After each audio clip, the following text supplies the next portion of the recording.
Ashtavakra మహాగీత chapter 8 talk 23.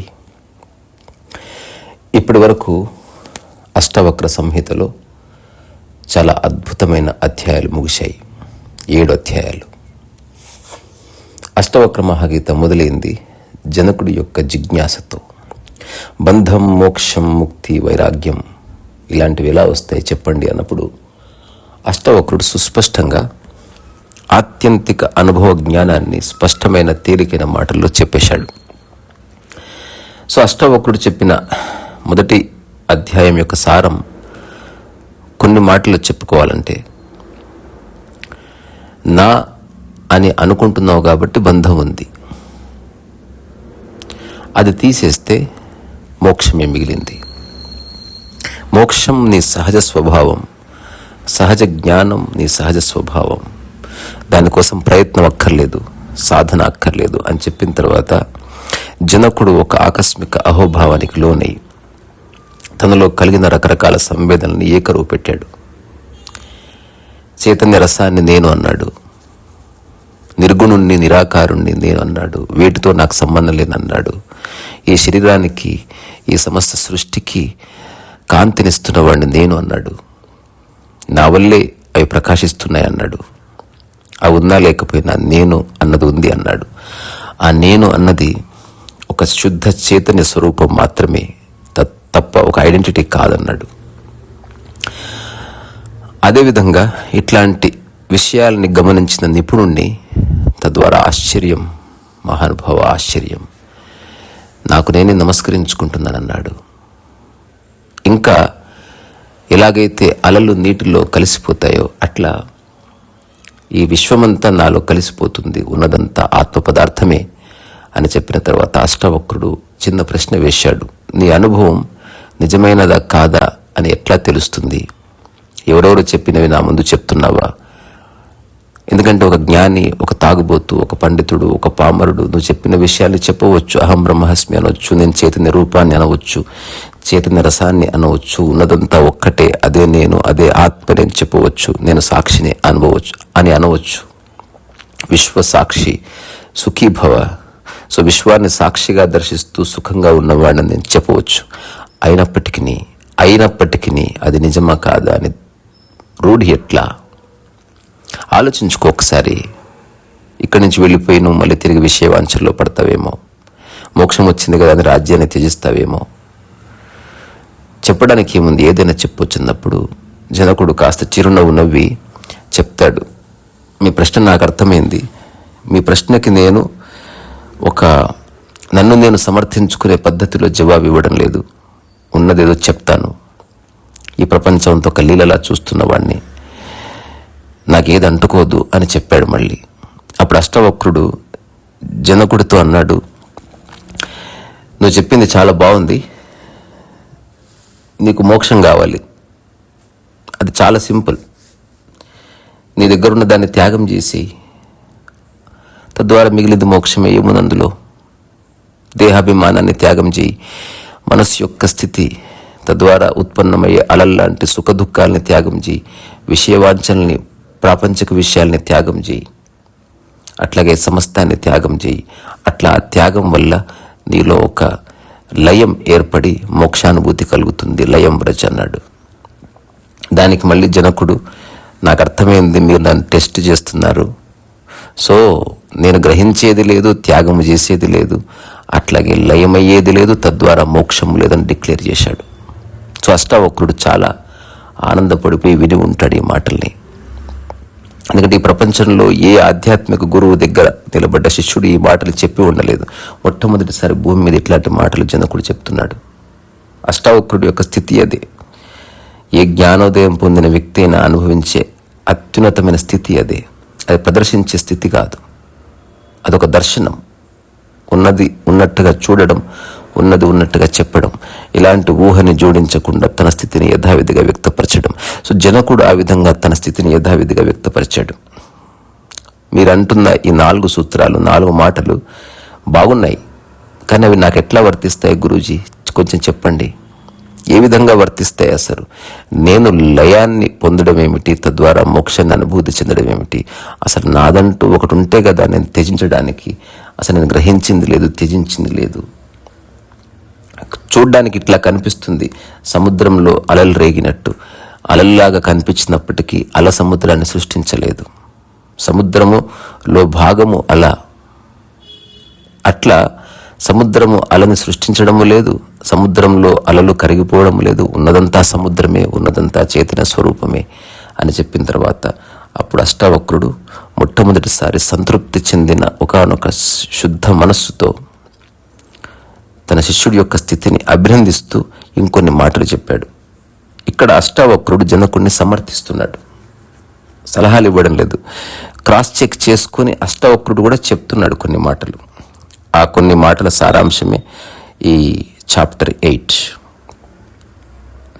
So అష్టావక్రుడు జనకుడితో అంటున్నాడు, తదా బంధో యదా చిత్తం కించద్వాంఛతి శోచతి కించిత్ ముంచతి గృహ్ణాతి కించిత్ హృష్యతి కూప్యతి. అష్టవక్రుడు కన్ఫర్మేటివ్ స్టేట్మెంట్స్ ఇస్తున్నాడు ఇక్కడ. తదా బంధో యదా చిత్తం కించిత్ ద్వాంఛతి శోచతి కించిత్ ముంచతి గృహ్ణాతి కించిత్ హృష్యతి కుప్యతి. అంటే ఏం చెప్తున్నాడు? జనక మహారాజుతో, తన ప్రియ శిష్యునితో బంధ మోక్షాల యొక్క వ్యవస్థని మళ్ళీ అష్టావక్రుడు చెప్తున్నాడు. నువ్వు చెప్పింది బాగుంది, నన్ను తిరిగి చెప్పని అంటున్నాడు. అంతే. నేను చాలా సంతృప్తి చెందాను నీ మాటలకి. నువ్వు ఒకానొక అనుభవ సిద్ధిలో నుంచే ఇది మాట్లాడుతున్నావని నాకు రూఢి అయినది. అందుకని మళ్ళీ ఒక్కసారి విను. సో ఓ జనక, రకరకాలుగా నీ అనుభవ జ్ఞానాన్ని పరీక్షించి చూశాను నేను. నెగ్గావు, చాలా సంతోషం. సో నేను ఆత్మస్వరూపుణ్ణి. ఈ త్యాగ గ్రహణాలు, ఇట్లాంటి కల్పనలు నాకు లేనే లేవు. తద్వారా లయము లేదు, మోక్షము లేదు అన్న నీ మాట నాకు చాలా చాలా చాలా నచ్చింది. ఊహించే మనిషి ఇటువంటి స్టేట్మెంట్స్ ఇవ్వలేడు. తన స్థితిని తాను క్రాస్ చెక్ చేసుకున్నవాడు మాత్రమే అట్లా చెప్పగలడు. సో జనకుడు చెప్పిన దానికి స్పందిస్తూ అష్టవక్రుడు జనకుడితో చెప్పిన మాట ఏమిటంటే, నీ యొక్క అనుభవ సిద్ధిలో సత్యం ఉంది నాయన. అయితే నువ్వు చెప్పిందే నేను మరో విధంగా చెప్తాను, ఇంకాస్త స్పష్టంగా.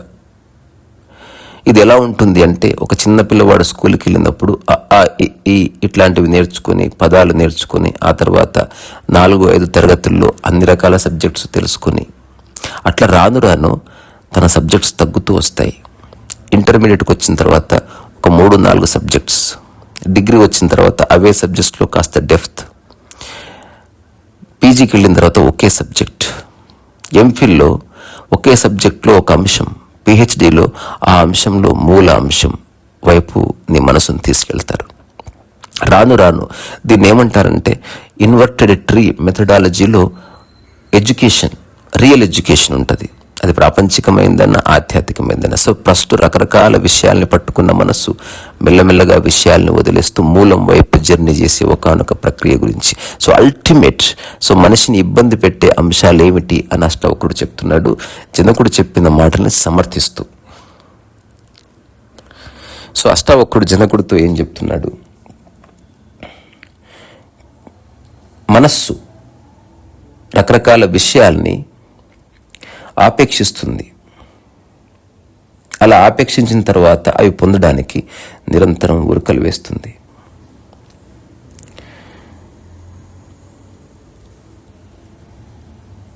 సో ఆ పదార్థాలు ఒకవేళ లభించకపోతే దుఃఖిస్తుంది. ఆ పదార్థాలని పొందడం కోసం కష్టపడుతుంది. ఒకవేళ పోతే తన యొక్క ప్రశాంతతని నష్టపోతుంది. ఇట్లా రకరకాల అవస్థలు పడి చివరికి వాటిని తనలో నిలుపుకోలేక విడిచిపెడుతుంది. సో ఈ మనస్సు రకరకాల విషయాల్లో అట్లా పడి అట్లా రకరకాల బాధల్ని సంవేదనని అనుభవించే ఒకనొక టెండెన్సీ కలది. సో దీని మూలం ఏమిటి అంటే మనస్సు లోపల లోభం ఉత్పన్నమైనప్పుడు ఏదైనా ఒకటి గ్రహించాలని కోరిక పుడుతుంది. ఇప్పుడు నువ్వేం చెప్పావు, నేను గ్రహించేది లేదు అన్నావు, తద్వారా నీలో లోభం లేదని అర్థమైపోయింది. తద్వారా నీ మాటకి నేను హర్షం వ్యక్తం చేస్తున్నాను. సరే, ఏదన్నా కోరుకున్నావు లోభం వల్ల, అది ప్రాప్తించకపోతే క్రోధం కూడా ఉంది, కోపం కూడా వస్తుంది. సో చిత్తం యొక్క మూల స్థితి ఏమిటి అంటే రకరకాల వాసనలతో నిండి ఉండడం, అవి గనక రాకపోతే బాధపడ్డం, అవి గనక వస్తే హర్షించడం, ఆనందపడ్డం, అవి రావాలనుకున్నప్పుడు తాపత్రయపడ్డం, వాటి కోసం ఆరాటపడ్డం, వచ్చిన తరువాత అది నీ దగ్గరే ఉండాలనుకుని గట్టిగా పట్టుకోవడం, ఇవన్నీ జరుగుతాయి. ప్రతి ఒక్కరి జీవితంలోనూ, వినేవాళ్ళ జీవితంలోనూ ఇవి జరుగుతూనే ఉన్నాయి. సో మనస్సులోకి విషయవాంఛ రాగానే విచారణ మొదలవుతుంది. ఆ తర్వాత అవసరం లేదని చెప్తుంది. ఆ తర్వాత తన్ను తానే సమర్థించుకుని నాకు అవసరం ఉంది అని చెప్తుంది. ఆ తర్వాత సరే ఉంటే పర్వాలేదులే అని తీసుకుంటుంది, గ్రహిస్తుంది. ఆ తర్వాత కొంత సంతోషిస్తుంది, ఆ తర్వాత మళ్ళీ దుఃఖిస్తుంది. ఇట్లా రకరకాల వికారాలని మన చిత్తం పొందుతుంది. ఈ చిత్తం యొక్క లోభస్థితే బంధం. సో ఆ బంధమే లేదు అని తెలుసుకున్నవాడు సహజ మోక్షాన్ని అనుభవిస్తాడు. తద్వారా ఓ జనక, నువ్వు ఎలాంటి వాసనలు లేకుండా జీవిస్తూ సహజ మోక్షాన్ని అనుభవించు, సుఖించు. సో మోక్షకాంక్షని కూడా వదిలేయవలసిందే. ఎలాంటి ఆకాంక్ష అయినా ఆకాంక్షనే. సో ప్రాపంచికంగా మోక్షాన్ని కోరుకునేవాడు గొప్పగా చూపిస్తున్నాడు, కనిపిస్తున్నాడు అందరికీ. ప్రాపంచికంగా బంగారం కోరుకునేవాడు ఒక లోభిగా, ప్రాపంచికంగా అధికారం కోరుకునేవాడు ఇంకొక విధంగా కనిపిస్తున్నారంతే. కానీ మానసిక క్షేత్రంలో ఆకాంక్షే. సో మనిషి అవకాశం లేక స్తబ్దుగా ఉన్నాడు ఈ సమాజంలో. నేను ఒకసారి ఆటోలో వస్తూ అప్పుడున్న ఒక పొలిటీషియన్ జైల్లో పడితే ఆటో డ్రైవర్తో అన్నాను, ఈ కరప్షన్ కేసులో ఒక పొలిటీషియన్ జైలుకు వెళ్ళాడు, కరప్షన్ తప్పు కదండి అన్నప్పుడు అతను ఒక మాట చెప్పాడు, ఏం తప్పు కాదు సార్, నాకు అవకాశం లేక ఇట్లా కష్టపడుతున్నాను, నాకేమాత్రం అవకాశం వచ్చిందా, నేనే గనక ఎమ్మెల్యే అయింటే ఒక 10 తరాలకు సరిపడా ఆస్తి సంపాదించుకొని అవసరమైతే ఒక 5 ఏళ్ళు జైలు శిక్ష అనుభవించి మళ్ళీ తిరిగి నేను సుఖాన్ని అనుభవించే ఉండేవాడిని. నేను ఆశ్చర్యపోయాను. ఆ తర్వాత ఒక వారం రోజులు ఎవరు కనిపించినా ఈ ప్రశ్న అడిగినప్పుడు అందరూ చెప్పారు, అవకాశం లేక ఎవరు చేయడం లేదు. నాతో ఒక ముసలావిడన్నది, ఒకప్పుడు మేము గట్క దాగినాం, ఒకప్పుడు జొన్న రొట్టె తిన్నాం. అప్పుడు నేను చెప్పాను, అప్పుడు గట్కా జొన్న రొట్టె తప్ప ఏమీ లేవే. ఒకవేళ అప్పుడు పిజ్జా, బర్గర్, బిర్యానీ ఉండింటే మీరు తిని ఉండేవాళ్ళు. ఎవడు నిజమైన వ్యక్తి అంటే అన్నీ ఉన్నప్పటికీ వాటిలో ఏమీ లేదని తెలుసుకొని తిరిగి ఒక జొన్న రొట్టె లేకపోతే కూరగాయలు తినేవాడు. ఇప్పుడు అతనికి విషయ లాలస పోయింది, మూలం మీద దృష్టి నిలబడ్డది. ఆరోగ్యానికి బిర్యానీ ఉపయోగపడదని తెలుసుకున్నాడు. బిర్యానీని త్యజించను లేదు, బిర్యానీని గ్రహించను లేదు. ఏది తన శరీరానికి సహజంగా నప్పుతుందో అట్లాంటి దాంతో తను తాదాత్మ్యం చెంది ఉన్నాడు తన సహజ స్థితిలో. సో ఇదంతా మనసు ఆడే ఆట. జనక, నేను ఒక చిన్న కథ విన్నా, స్వామి రామ జీవితంలో జరిగింది. స్వామి రామ వాళ్ళ ఫాదర్ పిల్లల కోసం చాలా ఆరాటపడ్డాడు, ఎంతో ప్రయత్నం చేసినా వాళ్ళకి పిల్లలు కలగలేదు. దాంతో హఠాత్తుగా అతనికి సంసారం మీద ఆసక్తి పోయింది. అన్ని త్యాగం చేశాడు, కుటుంబాన్ని, భార్యని, తర్వాత సంసారాన్ని, ఇంటిని, అన్నిటినీ త్యాగం చేసి అడవికి పోయి తపస్సు చేసుకుంటాను కూర్చున్నాడు. సో అది నిజమైన తపస్సు అని ప్రపంచం అనుకోవచ్చు, కానీ నిజంగా అతను తపస్సు చేయడం లేదు. తనకు కావలసినవి కోరికలు తీరడం లేదు గనక, తీరే అవకాశమే లేదు గనక, ఎవరు దాన్ని తీర్చలేరు గనక ఏం చేయాలో అర్థం కాక అతను అట్లా అడవికి వెళ్ళిపోయాడు. ఆ సమయంలో స్వామి రామ వాళ్ళ గురువు గారు అతన్ని చూశాడంట. చూసి, ఏం చేస్తున్నావయ్యా అని అడిగితే, నేను తపస్సు చేసుకుంటున్నానంటే, ఇదంతా అబద్ధం, నీ మనసులో ఉన్నది వేరే, నీకు పిల్లలు కావడం లేదు, తద్వారా నీ ఆస్తిని అనుభవించేవాళ్ళు లేరు, అందుకని నీకు హఠాత్తుగా ఆసక్తి పోయిందంతే. నిజంగా నీకు పిల్లల మీద ఆసక్తి పోయిందా, నీకు కలగనందుకు ఆసక్తి పోయిందా అంటే కలగనందుకు ఆసక్తి పోయింది. సో ఎంత ప్రయత్నించిన పిల్లలు కారన్న ఒక స్పష్టత వచ్చిందండి. తద్వారా నాకు అందులో సంసారంలో సారం పోయినట్టు అనిపించింది నాకు. అప్పుడు చెప్పాడంట స్వామి రామ వాళ్ళ గురువు గారు, నువ్వు తిరిగి వెళ్ళు, ఈసారి నీకు పిల్లలు కలుగుతారు అంటే ఇంపాసిబుల్ అండి అన్నాడంట. సరే, ఒకవేళ పిల్లవాడు కలిగితే నాకు ఇచ్చేద్దు కానీ నువ్వైతే ఇంటికి వెళ్ళు అని చెప్తే అతని ఇంటికి వెళ్ళిపోయాడు. ఆశ్చర్యం, వెళ్ళిన 1 సంవత్సరానికి ఆమె గర్భవతి అయింది. ఒక చక్కటి మగ శిశువుని జన్మించిన తర్వాత మళ్ళీ వాళ్ళు ఆనందంలో, రకరకాల హర్షంలో, రకరకాల వేడుకల్లో మునిగిపోయారు. ఒక 3-4 ఏళ్ల తరువాత స్వామి రామ వాళ్ళ గురువు గారు అతని దగ్గరికి వెళ్ళాడంట. వెళ్ళి గుర్తు చేశాడు. అప్పుడు మొట్టమొదటిసారి విషయవాంఛ వచ్చింది. నా పిల్లవాడిని ఇతనికి ఎట్లా ఇస్తాను? అప్పుడు స్వామి రామ వాళ్ళ గురువు గారు చెప్పారంట, నువ్వు నాకు ప్రామిస్ చేశావు, ఒకవేళ పిల్లవాడు కలిగితే నాకు ఇచ్చేస్తానని చెప్పావు, సో నీ మాట ప్రకారం నాకు ఇచ్చి. అట్లా మొట్టమొదటిసారి వాళ్ళు మనసు దిటువు చేసుకొని ఆ పిల్లవాడిని ఆ గురువు గారికి అప్పచెప్పారు. సో స్వామి రామ ఎలాంటి వాడు, ఇవన్నీ రెలవెంట్, విషయాన్ని విషయంగా చెప్తున్నంతవరకే. సో ఒక మనిషి ఏ అవకాశం లేక ఒక యోగిలా మారవచ్చు, కానీ అవకాశం అంటూ ఉంటే చాలామంది కరప్ట్ అయ్యే అవకాశం ఉంది, చాలామంది విషయవాంఛల్లో పడే అవకాశం ఉంది, చాలామంది డబ్బు కోరుకునే అవకాశం ఉంది, చాలామంది పేరు ప్రఖ్యాతులు కోరుకునే అవకాశం ఉంది. సో జనకుడు చెప్పిన రకరకాల మాటలకి అష్టావకుడు సమర్థిస్తూ ఏం చెప్తున్నాడు? సంపూర్ణంగా తెలిసినవాడు దేంట్లోనూ ఇరుక్కోడు. అతను ఏ విషయాన్ని గ్రహించడు, ఏ విషయాన్ని అతను త్యజించడు. తద్వారా అతను మోక్షాన్ని పొందాలన్న ఆకాంక్షని కూడా అతను క్యారీ చేయడు. తద్వారా అతను సహజమైన ఒక ప్రకృతి సిద్ధమైన మోక్షంలో నిరంతరం ఉంటాడు. సో ఈ శ్లోకంలో ఉన్న రకరకాల పదాల అర్థాలు కించత్ ద్వాంచతి శోచతి అంటే కించిత్తు కోరినప్పటికీ దాని యొక్క పర్యవసానం శోచతి దుఃఖమే. కించిత్ ముంచతి అంటే ఏదైతే వదిలేస్తున్నావో, గృహ్ణాతి గ్రహిస్తున్నావో, హృష్యతి సంతోషిస్తున్నావో, కుప్యతి కోపిస్తున్నదో, తదా బంధ అప్పుడు బంధం ఏర్పాటైంది. సో మనస్సు అనేది లేకపోతే బంధము లేదు. నిద్రలో ఎవరికైనా ఏదైనా బంధం ఉంటుందా? నిద్రలో మనస్సు లేదంతే.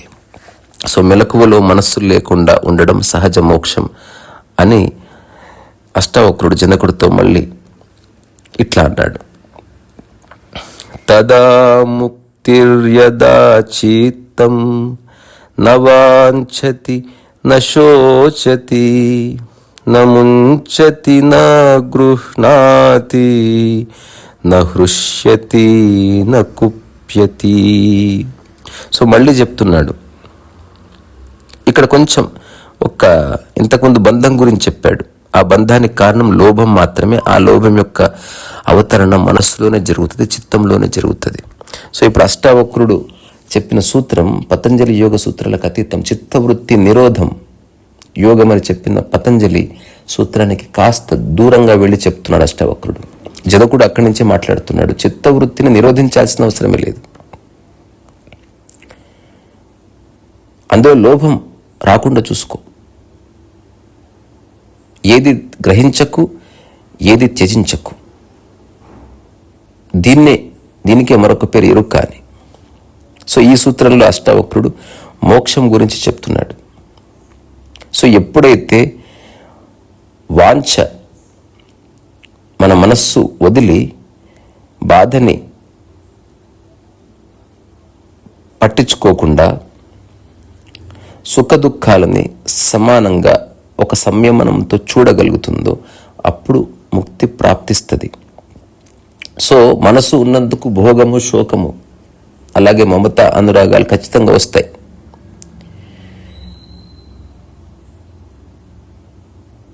సో ఇలాంటి భోగాలు, శోకాలు వచ్చినప్పుడు దానికి మనం హర్షించటం కానీ దుఃఖించటం కానీ రెండు అవివేకపు చేష్టనే అని చెప్తున్నాడు అష్టవక్రుడు. సో మనిషి ఒక సహజ ప్రజ్ఞాస్థితిలో ద్వంద్వాలని ఒకే విధంగా చూడగలగాలి, దాంట్లో పార్టిసిపేట్ చేయకుండా, ఇంటర్ఫియర్ కాకుండా. సో సుఖ దుఃఖాలని జస్ట్ చూడు, వాటిని జయించేది లేదు, గ్రహించేది లేదు, అండ్ త్యాగం చేసేది లేదు. నీ మనసులో వచ్చే రకరకాల వికారాలని ఒక్కసారి చూడు. సో జ్ఞాని ఎవడు అంటే విషయవాంఛల్ని పట్టించుకునేవాడు. ఇట్లా విషయవాంఛల్లో ఇరుక్కొని మనస్సు తక్షణం ముక్తిని, మోక్షాన్ని అనుభవిస్తుంది. సో ప్రపంచంలో ఉన్నటువంటి రకరకాల ఆనందాలు తాత్కాలికమే, అందులో ఏ సందేహం లేదు. కానీ మూలంలో ఉన్నది అపార ఆనంద సాగరం అని చెప్తున్నాడు. ఇక్కడ ఒక చిన్న విషయం ఈరోజు చర్చలోకి వచ్చింది.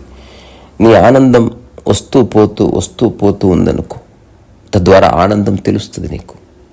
నీకు ఆరోగ్యం వస్తూ పోతూ అనారోగ్యం వస్తూ పోతూ ఉంటే ఆరోగ్యం తెలుస్తుంది. సో ఆరోగ్యం తెలియడం వేరు, ఉందని గుర్తించడం వేరు. ఆరోగ్యం నీ సహజ స్వభావం. ఈ ప్రపంచంలో జరిగే కాన్ఫరెన్స్లన్నీ అనారోగ్యం గురించి జరుగుతాయి. ఆరోగ్యం గురించి ఏ కాన్ఫరెన్సు జరగదు, ఎందుకంటే ఆరోగ్యం గురించి చెప్పడానికి ఏ వ్యాఖ్య లేదు. ఇప్పుడు మీరు వింటున్న వాళ్ళైనా ఆరోగ్యం గురించి, ఆరోగ్యం అంటే ఏమిటి అని ఒక ప్రశ్నకు జవాబు రాయండి చూద్దాం. రాయడానికి ఏముండదు. అనారోగ్యం అంటే చాలా రాయొచ్చు, రకరకాల అనారోగ్యాల గురించి రాయొచ్చు. రకరకాల అనారోగ్యాలు ఉంటాయి, కానీ ఆరోగ్యం ఒకటే ఉంటుంది. ఈ ప్రపంచంలో ఉన్న అందరి ఆరోగ్యం, అందరి మోక్షం, అందరి ముక్తి, అందరి నిద్ర, అందరి యొక్క ఆకలి ఒకటే. సో ఆత్మజ్ఞానాన్ని అర్థం చేసుకునే వాడి స్థితి మూలం వైపు. ప్రపంచంలో సుఖ దుఃఖాల్లో పడి బాధపడేవాడు పట్టుకున్నది సూపర్ఫిషియాలిటీ. సో జనకుడికి అష్టావక్రుడు ఏం చెప్తున్నాడు అంటే, నిజమైన ఆనందం మూల స్థితిలో స్థితమైనప్పుడే ఉంటుంది. మరి ఎలా ఉంది నిజమైన ఆనందం అన్నప్పుడు ఒకటే మాట చెప్పాడు, మమతలు అనురాగాలు దేని పట్ల పెంచుకోకు. విషయాన్ని విషయంగా చూడు, ఒక విషయాన్ని అవసరం కోసం ఉపయోగించుకో. రాజ్యం ఉంది, రాజ్య పరిపాలన చేయి, మమత అనురాగాలు లేకుండా. ఒక డాక్టర్ సర్జరీ చేసినట్టు నువ్వు రాజ్య పరిపాలన చేయి. జస్ట్ నీ కర్తవ్యాన్ని నువ్వు నిర్వర్తించు, కర్తాభావన లేకుండా. సో ధ్యానం అనే పదం చాలామంది వాడినప్పుడు విషయాన్ని ఆధారం చేసుకొని, పద్ధతిని ఆధారం చేసుకొని ధ్యానంలో అడుగు పెడతారు. తద్వారా కర్తాభావన ఆవిష్కృతం అవుతుంది, ఉత్పన్నమవుతుంది. సో అష్టావక్ర మహాగీత యొక్క సారంలో ధ్యానం అనేది నిర్విషయం. అంటే నువ్వు ఏ విషయం మీద మనసు లగ్నం చేయడం లేదు. అది మంత్రము కావచ్చు, తంత్రము కావచ్చు, ఒక సూక్తి కావచ్చు, గురువు గారి ఫోటో కావచ్చు, దేవుడి నామం కావచ్చు. అవన్నీ తప్పు ఒప్పు అన్నది కాదు చర్చ. సో నిజంగా ధ్యాన స్థితి ఎట్లా ఆవిష్కృతమవుతుంది అంటే నీ మనస్సు నిర్విషయం కావాలి. దాని గురించి అష్టావక్రుడు చెప్తున్నాడు. సో ఒక మమత, ఒక అనురాగం అనేది మనసులో ఆవిర్భవిస్తే నీలోకి బాధ అనేది ఎంటర్ అవుతుంది. సో జ్ఞాని ఎవరు? ఈ రెండిటికి అతీతంగా ఉండేవాడు. సో అన్నపూర్ణోపనిషత్ అనే ఒక ఉపనిషత్తులో ఒక చిన్న సూత్రం ఉంది. న మోక్షో నభసః వృష్టే న పాతాళో న భూతలే సర్వాశ సంక్షయే చేతః క్షయో మోక్ష ఇతిష్యతే. అంటే ముక్తి అన్నది ఈ భూ ఆకాశ అంతరాళాల్లో ఎక్కడా లేదు. రకరకాల కాంక్షల నుంచి ఉపశమనం పొంది ప్రశాంతి పొందిన మనస్సులో ముక్తి ఉంది. అది పొందడం లేదు, అది దాని యొక్క స్థితి. సో రకరకాల కామాల నుంచి మనస్సు బయటపడ్డప్పుడు ఆలోచన ప్రభావం ఆగిపోతుంది. అప్పుడు సహజంగా మనోలయం చెంది అది ఒకానొక స్థితిలో స్థిరపడుతుంది. అది ఎప్పటికీ పోదు. ఎగ్జాంపుల్, మీ యొక్క ఆరోగ్యం గడిచిన ఒక 20 ఏళ్ళలో చెడిపోలేదనుకోండి, తద్వారా మీకు ఆరోగ్యం ఎప్పటికీ తెలియదు. మీ శరీరంలో అన్ని అవయవాలు నిజంగా బలంగా ఉంటే, ఏ నొప్పులు లేకపోతే మీకు శరీరం తెలియదు. తలనొప్పి తెలియాలంటే, తల తెలియాలంటే తలనొప్పి ఉండాలి. సో నిజంగా జీవితం తెలిసిన వాడికి జీవిస్తున్నట్టు తెలియదు, స్థితి మాత్రమే ఉంటుంది. సో అష్టావక్రుడు చెప్తున్నది ఒక అల్టిమేట్ స్థితి గురించి. ఆ తర్వాత అష్టావక్రుడు జనకుడితో ఇట్లా చెప్తున్నాడు, తదా బంధో యదా చిత్తం సక్తం కాన్వపి దృష్టిషు తదా మోక్షో యదా చిత్తం అసక్తం సర్వదృష్టిషు. ప్రతి దాంట్లో ఒక తేలికైన ఫైనల్ కల్మినేషన్ పాయింట్ చెప్పేస్తున్నాడు. అసలు బంధం అనే దాని గురించి మొదటి శ్లోకంలో చెప్పి ముక్తి అనే దాని గురించి రెండవ శ్లోకంలో చెప్పాడు. సో మూడవ శ్లోకంలో బంధము మోక్షం రెండింటి గురించి చెప్తున్నాడు. ఇవన్నీ confirmations, affirmations. What you said Janaka is right. అయినా నేను కూడా చెప్తున్నాను, మనిషి మోక్షాన్ని అనుభవించకపోవడానికి కారణం ఏమిటి అని. సో మనస్సు విషయాసక్తం అయిన మరుక్షణమే బంధం ఏర్పడుతుందని చెప్పేస్తున్నాడు. సో విషయాసక్తము లేని మనస్సు ముక్తి అంతే అని చెప్పేస్తున్నాడు. రెండే మాటలు. ఇప్పుడు ఎవరైతే జ్ఞానోదయం పొందాలనుకుంటున్నారో, విషయం అది వస్తువు కానీ, మనిషి కానీ, సిద్ధాంతము కానీ, సెల్ఫ్ కానీ, ఈ నాలుగిటి మీద ఆసక్తి లేనివాడు తక్షణ మోక్షం అనుభవిస్తాడు, తక్షణ ముక్తిని అనుభవిస్తాడు.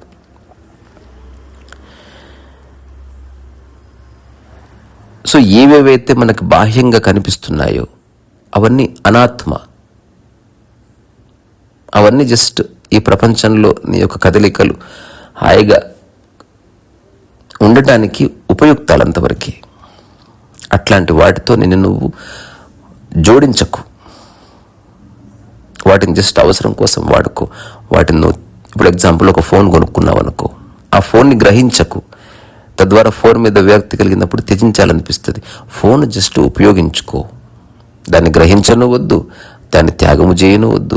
తద్వారా ఫోన్ని మోక్షంలో నుంచే నువ్వు పట్టుకున్నావు తప్ప ఫోను వదిలి మోక్షం వైపు వెళ్ళడం లేదు.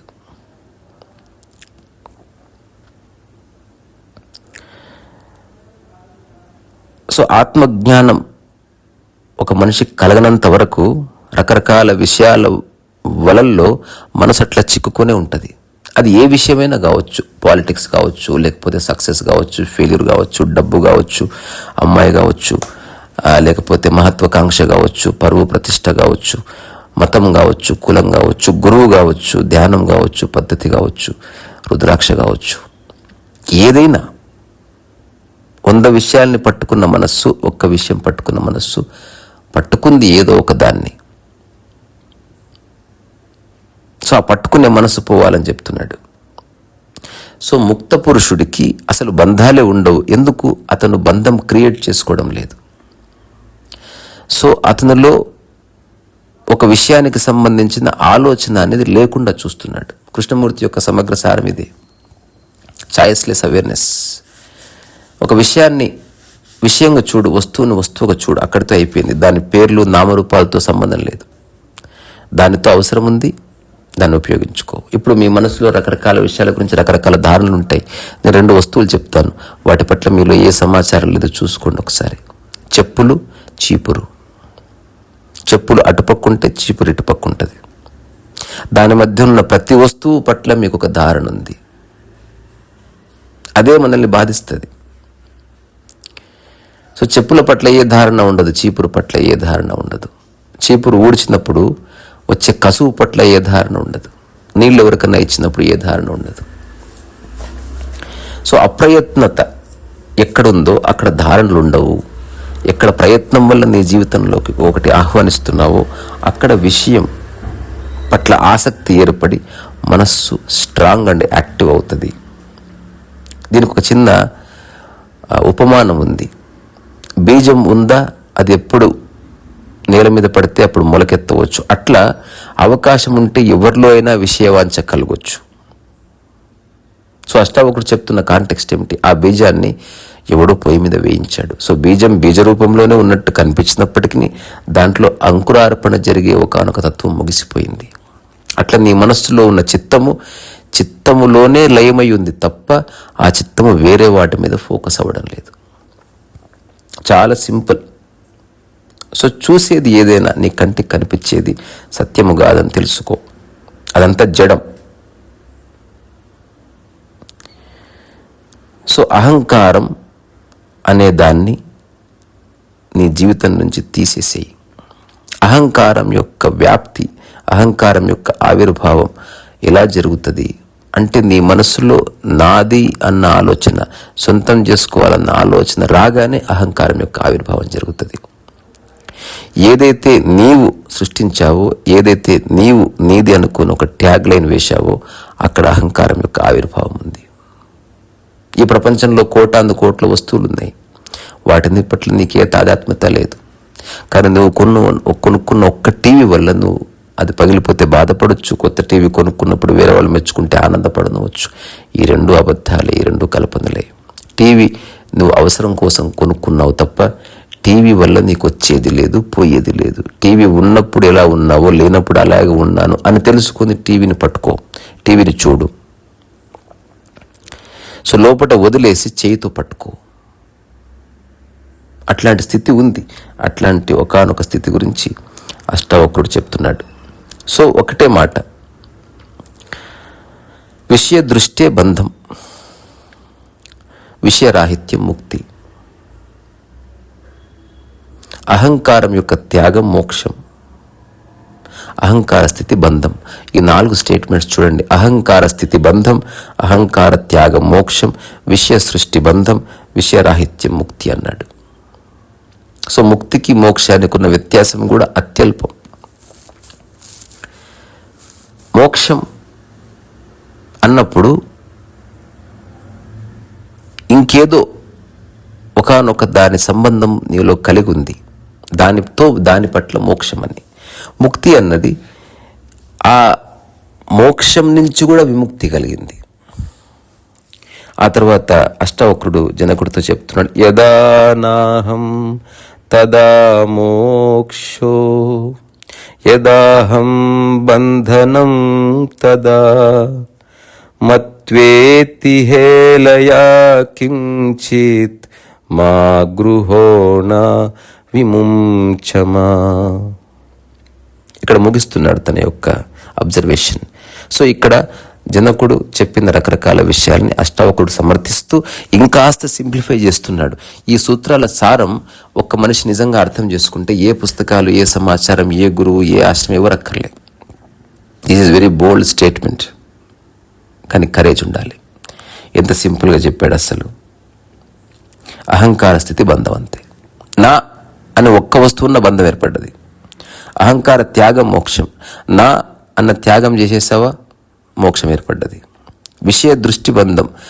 ఏదైనా ఇంటికి వెళ్ళినప్పుడు రకరకాల వస్తువులను చూస్తూ ఇది నాకుంటే బాగుండు, ఇంకా నీది కాదు, ఉంటే బాగుండు అనుకున్నావా, బంధం ఏర్పడ్డది.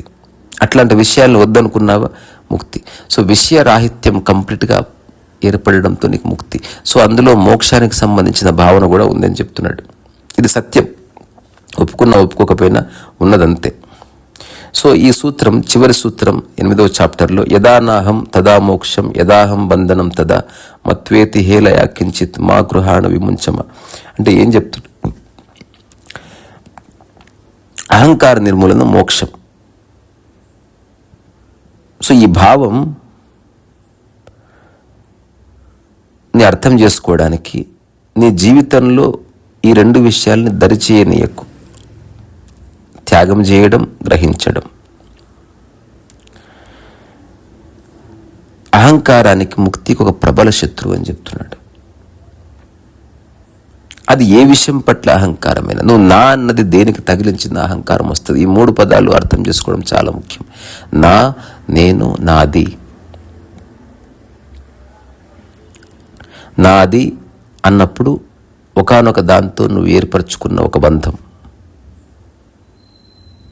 నేను అన్నప్పుడు దానివల్ల వచ్చిన ఐడెంటిటీ. నా అన్నావా, అది నీ అహంకారం. సో ఐ అనేది ఒక ఈగోయిస్టిక్ స్టేట్. సో ఇప్పుడు నాది అన్నది రెలవెంట్. నీ చుట్టుపక్కల ఏది లేదనుకో, అప్పుడు నాది అన్న భావన ఉండకపోవచ్చు. నీ ఎదురుగా ఒక వ్యక్తి లేడనుకో, నేను అన్న భావన ఉండకపోవచ్చు. కానీ నా అన్న భావన ఏకాంతంలో ఉండొచ్చు. అది పూర్తి చిత్తంలో ఉంటుంది. మీరే ఆలోచించండి. అసలు భూమి మీద మనుషులే లేరనుకో, నువ్వు ఎప్పుడు నేను అనే పదాన్ని వాడవు. అవునా కాదా? నీ ఉంటే నేనున్నాను. అసలు భూమి మీద వస్తువులే లేవనుకో, సొంతం చేసుకునే, అప్పుడు నాది అనే భావన పోయింది. కానీ నా అన్న భావన ఎప్పుడు ఉండి ఉండవచ్చు. సో ఇది వెరీ సటల్. సో అష్టావక్రుడు కంక్లూడ్ ఏం చేస్తున్నాడు అంటే, ఈ భూమి మీద త్యాగము కానీ గ్రహణము కానీ లేకుండా చేసే రకరకాల పనులు ఒక లీలామాత్రుడిలా చేయి అని చెప్తున్నాడు. సో అకర్త ఆత్మజ్ఞానం అనేది, కర్త జ్ఞానం అన్నది, భావన అన్నది లేకుండా జీవిస్తున్నావు. చాలా బాగుంది. అయితే ఊరికి కొన్ని విషయాలు చెప్తాను. ఏదేమైనా అన్నిటి యొక్క మూలంలో అహంభావం ఉంది. దాన్ని కొంచెం కూడా నీ జీవితంలోకి ఆహ్వానించకు. తద్వారా ఏది నువ్వు పరిత్యాగం చేసే అవసరమే ఉండదు. దేని పట్ల కర్తాభావన క్రియేట్ చేసుకోకు. అంటే స్టాప్ క్లెయిమింగ్. సో ఈ అహంకార కంప్లీట్గా సమస్యన క్షణంలో నీకు మోక్షం, ముక్తి అనేది అత్యంత సహజంగా ఆవిర్భావం జరుగుతుంది. సో కర్తృత్వాభిమానాన్ని వదిలేసి నువ్వు సహజ మోక్షాన్ని పొందు అని చెప్తున్నాడు. ఆ తర్వాత అష్టావక్రుడు జనకుడికి చెప్తున్నాడు, నేను ఆత్మను, నేను అనాత్మను, నేను జ్ఞానిని, నేను అజ్ఞానిని, ఇది నేను చేస్తున్నాను, అది నేను చేయడం లేదు, ఇది సాధ్యం చేయగలను, ఇది చేయలేను, నేను నిశ్చలుడను, అనిశ్చలుడను, నేను పండితుణ్ణి, పామరుణ్ణి. ఇట్లాంటి అన్ని విషయాల పట్ల నువ్వు అభిమానశూన్యుడివిగా. ఎందుకంటే ఏది నీ స్థితితో ఆ స్థితిని నువ్వు ఎప్పుడు చర్చించవు, ఆ స్థితిని ఎప్పుడు ప్రొక్లెయిమ్ చేయవు. ఎవరికి చెప్పవు ఇది నా చెయ్యని. నేను చెయ్యని నీకు స్పష్టంగా తెలుసు కాబట్టి. ఏది నీకు పరిపూర్ణంగా నీలో భాగమై ఉందో అది ఎప్పుడు నువ్వు చెప్పుకోవు. సో ఆత్మ అన్నది నీకు సపరేట్గా ఉన్నంత వరకే చెప్పుకోవడం ఉంటుంది. ఆత్మ నీలో భాగం, నీవే ఆత్మ అని తెలిసిన తర్వాత ఎవరికి చెప్తావు? ఉన్నదంతా దానిలో భాగం అని తెలిసిన తర్వాత వినేవాళ్ళు ఎవరు? ఉన్నదంతా నేనే అని తెలిసిన తర్వాత నువ్వెవరు? వేరే వాడెవడు? తద్వారా మోక్షము లేదు, తద్వారా బంధము లేదు. ఈ భూమి మీద ఉన్న వస్తువులన్నీ నీవే అనుకో, బంధం ఉండదు. ఆ అన్ని వస్తువులు ఇంకొక వ్యక్తి కన్నేస్తే బంధం వస్తుంది. అవి నావండి అంటావు.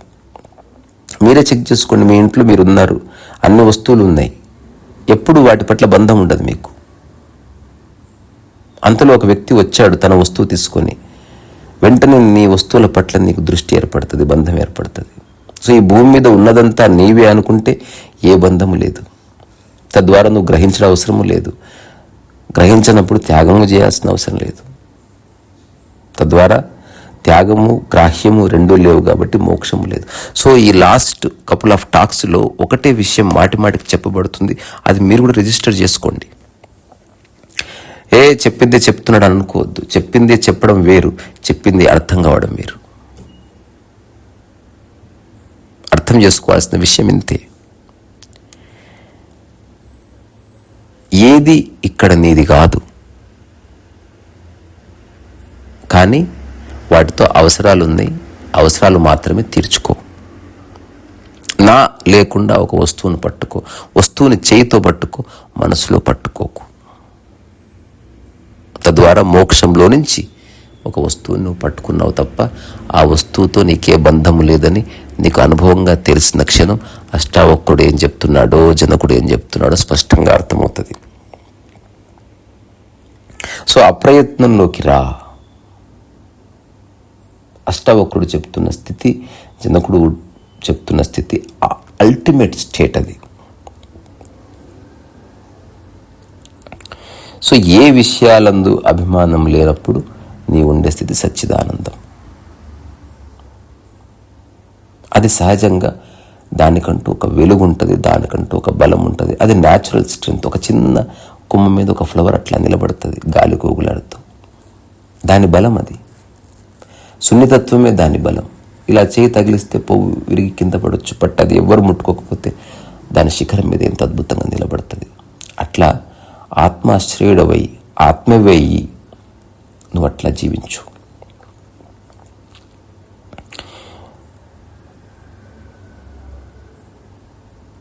చివరికి ఒక మాట అంటున్నాడు, నేను పండితుణ్ణి, నేను పామరుణ్ణి, నేను నిశ్చలుణ్ణి, అనిశ్చలుణ్ణి, ఇది చేయను, అది చేస్తాను, నాకు ఇది సాధ్యం. ఇలాంటి విషయాల పట్ల నీ అభిమానం వదులుకో, తద్వారా మిగిలేది సచ్చిదానందం. సో ఇంద్రియ వ్యాపారాలు వాటంతటవే జరుగుతుంటాయి. నీ చెయ్యి ఒక ఇంద్రియం పట్టుకొని దేన్నైనా, నీళ్ళ గ్లాసు పట్టుకొని టీ తాగని, లోపల నా నీళ్ళ గ్లాసు అనుకోకు, లేదా నీ నీళ్ళ గ్లాసు అని అనుకోకు. నీళ్ళ గ్లాసుగా చూడు. అప్పుడు శరీరం నీళ్లు కావాలి, చేయి పట్టుకొని శరీరంలో నీళ్లు పోసింది. నువ్వు పక్కకు జరుగు. ఇలా ఉండటానికి నీ ప్రయత్నం అవసరం లేదు, నీ ప్రమేయం అవసరం లేదు. నీవు నిష్క్రియుడవు, నీవు నిస్పృహుడవు, నీవు నిశ్చలుడవు, నీవు నిర్మలుడవు, నువ్వు నిత్యానందుడవు. అట్లా ఉండు. అది నీ స్థితి, నీ సహజ స్థితి, నీ స్వభావం, నీ యొక్క ఆత్మస్థితి, నీ మూల స్థితి, ప్రకృతి స్థితి. ఈ ప్రకృతిలో ఉన్న అన్ని ప్రాణులు ఆ స్థితిని అనుభవిస్తున్నాయి. కానీ వాటికి ప్రపంచము పరిచయం లేదు కాబట్టి తెలియదు.